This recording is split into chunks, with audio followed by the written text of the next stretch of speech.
I'm sure. Nasa linya natin si Representative Chel Jokno ng Akbayan Party List. Congressman Chel, magandang umaga. Si Joel Siweng. Magandang umaga po. Magandang umaga, Joel at Weng at lahat ng nakikinig at nanonood. Good morning, Opo, sir. pwede ba namin malaman ang reaction po ninyo doon sa pagka-absuelto po ng COMELEC sa Lubiano Escudero case?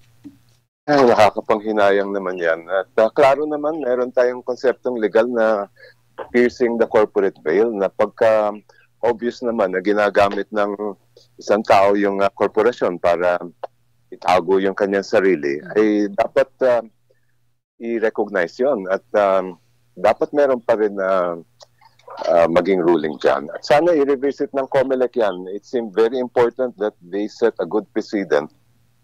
Pwede pa po ba itong buksan ulit ng COMELEC kung terminated na po? Dapat lang. Kung parang medyo masyado naman mabilis yan kung agad-agad nilang nilabas yung resolution tapos terminated na at hindi na pwedeng balikan. Pero may ginagamit sila, Congressman Chel, na na Supreme Court decision na sinasabing hiwalay ang yung korporasyon doon sa personalidad o doon sa tao. Ano lang po yun, Joel? General rule po yan. Opo. Pero meron exception yan. Ano tulad po ng yun? nabanggit ko kanina, yung nga ang piercing the corporate veil.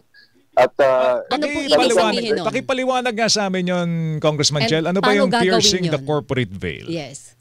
alright, yung, di ba, sabi ng batas ay hiwalay ang legal personality ng korporasyon sa tao. Generally, tama yon.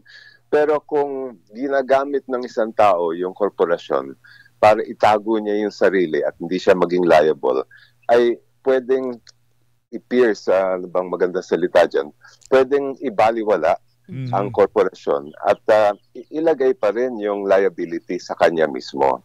Kasi minsan, di ba, ginagawa talaga yan yung tinatawag namin sa mga abogado, layering. Na kung alam mo ginagawa kang hindi tama o labag sa batas, para dahil natatakot ka na ikaw maging liable, ay idadaan mo sa korporasyon. Para bang ginagawa sang shield? Yes, shield. And that's why the law provides na pwedeng ibaliwala yon at ilagay pa rin yung liability sa tao. Okay. Sa COMELEC lang ba pwedeng questionin ito, Congressman Jokno? Sa tingin ko, pwede pa yan i-question sa taas, sa higher courts. Kasi malabong precedent yan eh. Kung ganun ang mangyayari, ano pang pakinang requirement na hindi pwede mag-donate ang government contractor? Ang gagawin lang nila ay ilulusot na lang nila dyan sa butas na yan. Kaya hindi dapat natin tatanggapin yan. Legally speaking po ba, malinaw ba yung paghihiwalay? Kung ikaw ay majority shareholder, presidente ka, CEO ka ng korporasyon, at doon sa juridical entity naman ng korporasyon, parang pag sa batas ba, madaling ihiwalay yun? Sa ganito sitwasyon, ang palagay ko hindi. Kasi kung halos sa iyo na mismo yung korporasyon, anong pagkakaiba nun sa katao mo? Yung mga ganun klase sitwasyon ay very clear na ginagamit mo lang yung korporasyon as a shield.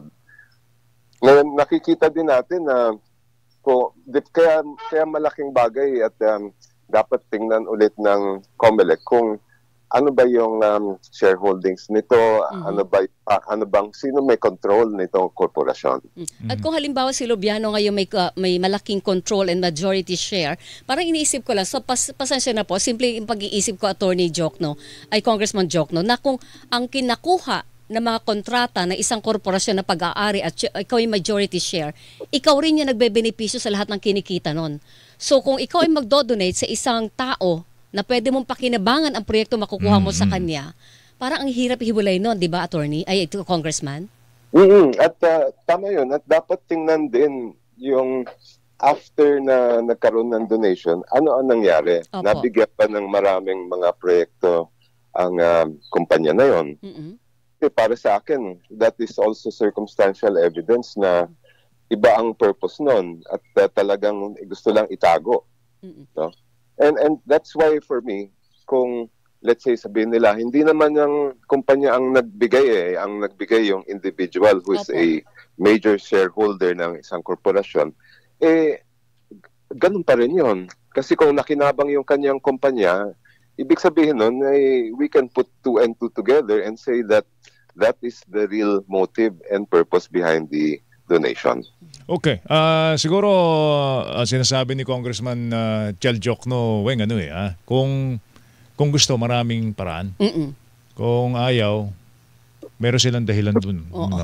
Gamitin yung letters of the law. Gamitin letters of the law. Kaya lang, yung hugot ni Weng kanina, kasi ito, bagamat ito'y kasong inimbestigahan motopropyo ng COMELEC, may mga naghain pa ng mga kaso po sa COMELEC na kung may question pa doon sa ibang mga donasyon.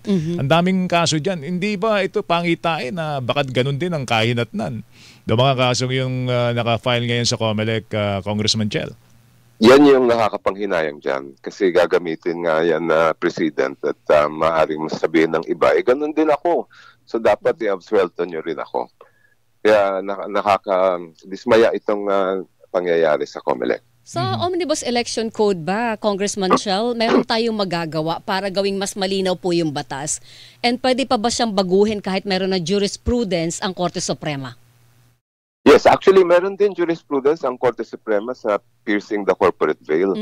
Kaya ang question dyan, alin dapat ang i-apply? Hindi naman agad-agad dahil hiwalay ang personality ng individual sa korporasyon yung general rule na yan ay palaging i-apply. Dapat titingnan yung circumstances, yung ebidensya. At sa panig naman ng mga mambabatas, ay yun ang isang bagay na pinapaaral ko na ngayon. Meron bang, I think there are ways that we can make sure that this will not happen again kung maamenda natin ang Omnibus Election Code. Ano gusto nyo amiyandahan doon, specifically, Congressman? Yung mismong provision na yon at dapat kilalanin yung na pwedeng butasan yung korporasyon, pwedeng pag ang individual ay, let's say, ito, hindi ko pa alam ang wording exactly nito pero kung siya ay, kung ang kanyang, siya ay major stockholder, for example, o may control ng korporasyon at nakinabang yung kanyang kumpanya nang natapos yung kanyang mga donasyon, ay dapat ebidensya yan na may liability. Diba?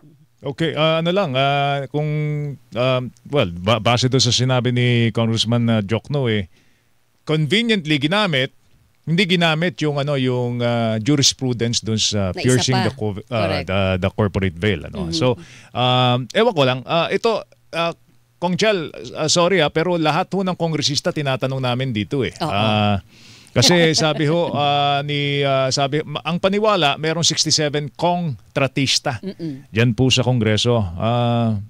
Isa ho ba kayo doon? Hindi po. Hindi po. Kung maalala ninyo, nung simula pa lang ng Infracom hearings, yung una pa lang hearing ay ako yung nag-motion na dapat lahat ng members ng committees na sumasaloob sa Infracom ay mag-disclose agad kung meron silang conflict of interest, kung meron silang mga ganyan na mga tinatawag ang mga kontratista. At pati ako ay nag-disclose. Sabi ko wala akong ganyang kinalaman sa mga proyektong yan. Okay. Meron akong habol na tanong kay Congressman Jokno. Sir, 8 po doon sa mga kasamahan ninyong kongresista ngayon ang inirekomenda na ng ICI sa Office of the Ombudsman na makasuhan kaugnay po nitong flood control mess na ito. Paano ba yun haharapin na liderato dapat ng Kamara? Kung isa-isa doon sa mga incumbent members ng Congress ngayon ay may issue halimbawa ng warrant of arrest? Dapat may pananagutan yan at ramdam natin yung sigaw ng bayan na kailangan may accountability. Ito, isang panawagan ko rin ito kasi nakita namin ng budget hearings na sobrang bagal ang paglilitis ng mga kasong corruption at ill-gotten wealth. Nung humarap ang judiciary sa amin, lumalabas na may mga 100 na kaso na corruption sa Sandigan Bayan na lampas na ng 10 taon, minsan 2 dekada pa, hindi pa rin natatapos ang trial. Kaya ako ay may panawagan sa ating Supreme Court na mag-impose ng time limit sa corruption case. Dapat hindi lalampas sa 3 taon yung paglilitis ng kasong corruption at dapat hindi lalampas ng 2 taon ng appeal. Maximum na po yon para siguradong alam natin kung may sala o walang sala yung mga akusado. Hindi katanggap-tanggap na umaabot sa 1, 2, 3 dekada ang isang kasong korupsyon. Dahil ang involved yan, pera ng bayan. Buwis natin yan. At hindi ako papayag na aabot sa ganyang katagal ang mga kasong korupsyon. Base sa inyong suggestion o panukala, ilang taon bago dapat maglabas na ng desisyon sa mga corruption cases? Sa trial po ay hindi dapat lalampas ng 3 taon yan. 3 years Sa appeal, dapat. sa appeal naman, hindi dapat lalampas ng 2 taon. Kung simple lang ang kaso, dapat 1 taon lang, matapos na agad yan. Hindi dapat tatanggapin ng sambayan ng Pilipino na ganong katagal ang paglilitis ng mga kasong korupsyon. Kaso Congressman, palagi sinasabing kailangan sundin ang due process.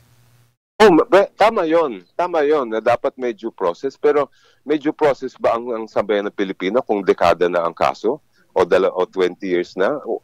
Tayo naman na nawawalan ng due process. Dapat igalang ang karapatan ng mga akusado. Dapat nga meron silang due process, meron silang fair trial. Pero pag habang tumatagal ang isang kasong korupsyon, nadedehado tayo at pumapabor yan sa mga nasa likod ng korupsyon. Bakit? Kasi after 10 years, 20 years, baka mawala yung testigo, baka mawala yung ebidensya, pati yung interest ng prosecution na i-prosecute ang kaso, maaring mawala na rin sila ng gana. Kaya para sa akin, first priority dapat ng courts natin ang mga corruption cases. Ano sabi ho ng judiciary nung tinatanong niyo po yan para doon sa kanilang budget? Supreme Court. After that, naglabas sila ng announcement na magkakaroon na ng special court. Yeah, 26. Para sa corruption. Nag-announce din ang presiding justice ng Sandigan Bayan na mag-i-impose sila ng yung continuous trial na 90 days ata ang sinabi. Pero alam nyo, ako'y matagal nang nagpa-practice ng law. Yung mga limit na ganyan na 60 days, 90 days, ay sa experience ko hindi naman na nagkakatotoo yun eh. Kaya para sa akin, lagyan na lang natin ng limit ng taon. 3 years to finish the trial, 2 years for the appeal. Yun. Yun.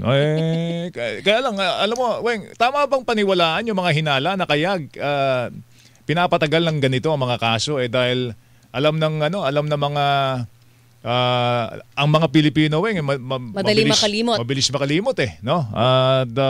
Ewan ko kung is this part of yung paniniwala, Congressman Chel, na corrupt din ang judiciary? Alam nyo, Joel at Weng, ito yung nakakalungkot yung dapat sa isang sistema ng hustisya, 2 lang ang maging resulta ng kaso. Guilty or not guilty. Pero dito sa atin, may pangatlong resulta. Ano po yun? Natulog ang kaso, nadidribble ng ilang dekada. Nung nakita ko yung data na galing mismo sa Sandigan Bayan, talagang halos mahulog ako sa silya ko kasi may 10 kaso, PCGG case, 1987 pa final, hanggang ngayon nakapending pa rin. May mga 7 kaso na more than 20 years na nakapending sa Sandigan Bayan. May ilang daan pang kaso na more than 10 years nakapending sa Sandigan Bayan. Hindi karapat-dapat yun at hindi katanggap-tanggap yun. Meron pa hong pang-apat. Ano? Yung hindi ka guilty pero soli mo yung pera. Yun po yung pang-apat. Nauuso yun ngayon, Congressman Anyway, Kong, salamat sa oras mo. Mag-ingat ka. Thank you. Sir, thank Salamat you. din po. Good morning. Good Si morning. Akbayan Party List Representative Chel Jokno, mga kapuso.